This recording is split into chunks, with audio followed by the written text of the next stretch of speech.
اور اللہ نے بنی اسرائیل سے اقرار لیا تھا اور ان میں ہم نے 12 سردار مقرر کیے تھے،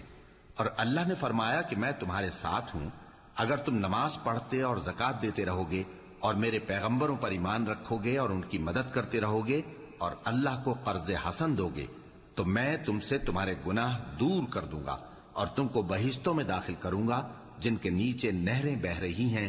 پھر جس نے اس کے بعد تم میں سے کفر کیا تو وہ سیدھے رستے سے بھٹک گیا۔ پس ان لوگوں کے عہد توڑ دینے کے سبب ہم نے ان پر لعنت کی اور ان کے دلوں کو سخت کر دیا۔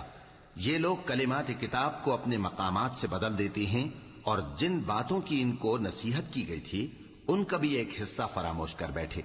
اور تھوڑے آدمیوں کے سوا ہمیشہ تم ان کی ایک نہ ایک خیانت کی خبر پاتے رہتے ہو، سو انہیں معاف رکھو اور ان سے درگزر کرو۔ اللہ احسان کرنے والوں کو دوست رکھتا ہے۔